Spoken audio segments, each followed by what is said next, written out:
Price inflation, high gas prices, gun violence, and grappling with the events of the January 6th attack on the Capitol. Congress faces a wide range of issues, and all of this is coming in an election year that could be very rough on Democrats, the party in charge in Washington. We sat down with Congressman Chris Pappas to talk about all of it. All right, Congressman Chris Pappas, thanks for joining us here, close up on the road, if you will. We appreciate the time today. Good to be with you, Adam. So much going on in this country and in New Hampshire. Let's start with the news that inflation in the month of May was at over 8%, obviously hitting working families the hardest as that kind of invisible tax. We talked about the last time you were on Close Up. I'm curious, to what extent do you think all of that COVID spending, as necessary as it might have been, is responsible for what's happening now on the back end? Well, we've seen the inflation rate continue to climb. It's been month after month after month, and there's no day off for people in New Hampshire from inflation, and there should be no day off for Congress in working to address it. Now, in the early days of the pandemic, on a bipartisan basis, we worked with the then Trump administration to get relief out to Main Streets to keep our economy moving forward.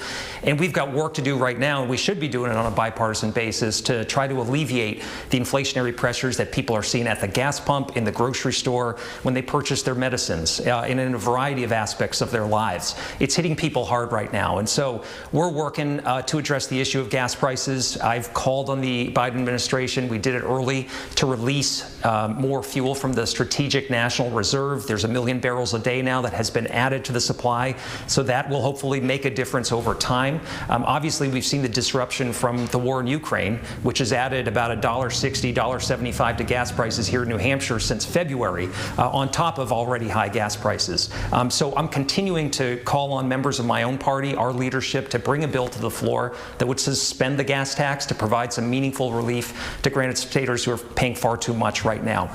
And as we move forward, we've got to take on those, whether it's the oil and gas companies or the big drug companies that continue to reap record profits at the expense of Granite Staters. And I'm the only one in this race that's willing to stand up to those forces and do what's best for New Hampshire families at this really concerning time. So I talk every day with constituents, with small businesses that are feeling the pinch right now, and this is unsustainable for our economy. It's hitting families hard. We need to find solutions on a bipartisan basis that can provide relief. As you noted, New Hampshire setting records day after day on gas prices. Nationally, it's over $5 a gallon on average.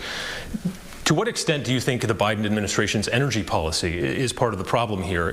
We've heard some Democrats saying it's time to transition away from fossil fuels and that this might be the best way to do it, kind of rip the Band-Aid off. What do you think about that kind of argument? Well, I think the Biden administration took their eye off the ball when it came to inflation, and they needed a much more aggressive posture last year when some economists were telling them that this would just resolve itself on its own. Clearly, the shock of the pandemic and what we're seeing happening around the world is something that was not going to resolve itself just overnight. And so we need smart policies that are going to expand domestic supply today to make sure that our energy supplies are more resilient. But look, we're at the mercy of these, big oil and gas companies and the way things are priced on a global basis.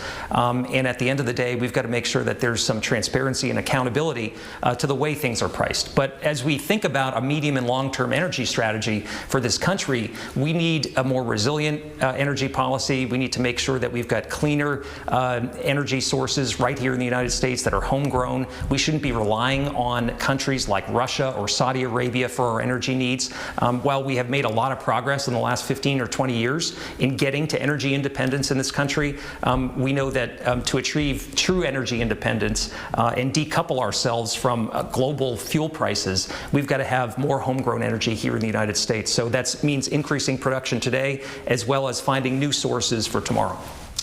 Let's start talking about the gun issue. Obviously, the horrifying incidents in Buffalo, New York, and Uvalde, Texas.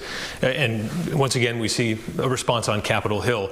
And it potentially could fall into the same thing. You hear a lot of people out on the street and the regular voters out there saying those who want more gun or stricter gun laws are afraid that just the same thing will happen over and over again. Of course, this fight is mostly in the Senate. It's not necessarily where you are in the Congress. But what is your level of frustration right now and worry that this process could once again yield sort of no response to yet another set of tragedies? Yeah, I think it's incredibly frustrating. It's maddening, really, that we've got an industry that controls members of the Republican Party in Washington, D.C., and we're unable to make progress, common sense progress for people that is going to save lives. I mean, how can you not look at what happened in Texas or what happened in Buffalo and think that we should be putting the lives of people who are going to the grocery store, or kids and teachers who are in schools, putting them first ahead of whatever else is out there. And so I think it's really important that we find a way forward here. The Senate is having good bipartisan negotiations. We passed a bill last week that does a few common sense things, raises the age to buy one of these assault weapons to 21, looks to ban high-capacity magazines, safe storage provisions. There are a number of things that we can do that are popular here in New Hampshire and across the country that people are counting on us to get done. So this conversation continues. We can't just turn a blind eye to what's been happening with these mass shootings, but also with gun violence at large. We know that gun violence is the biggest cause of death for young people in this country right now. And we just can't say this is the way it is. There's nothing we can do about it. There's absolutely something we can do about it. We need the political courage to get the job done. A lot of attention being focused on the January 6th committee hearings that are underway in Washington.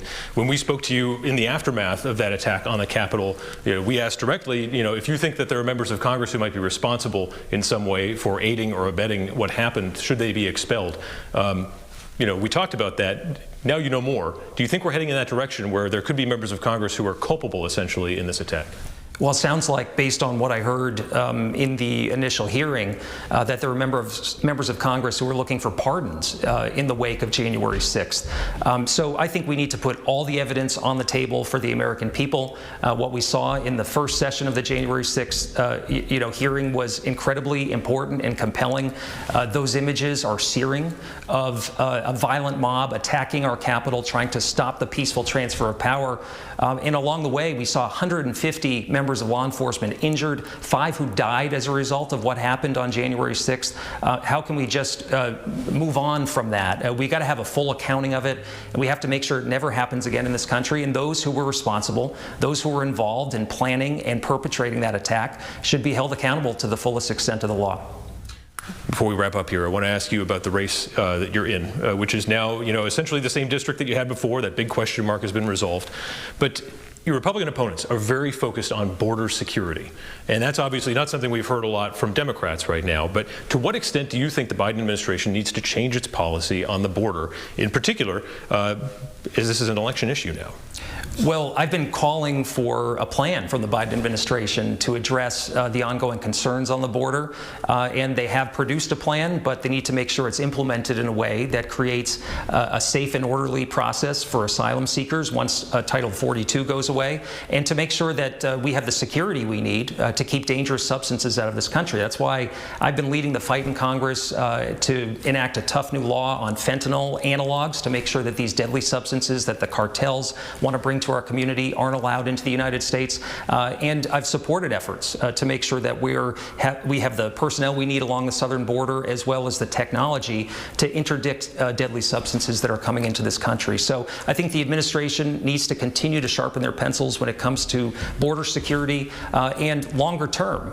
When we talk about immigration, we need a long-term strategy on immigration in this country. We need a comprehensive plan that's going to support the economic needs of this country, because the number one thing I hear from local businesses in New Hampshire is that they need more people, that they're looking for workers. They can't find them here in New Hampshire, and we know that immigration can help meet the needs of our economy over the long term, and that's why Republicans and Democrats should get together on this issue.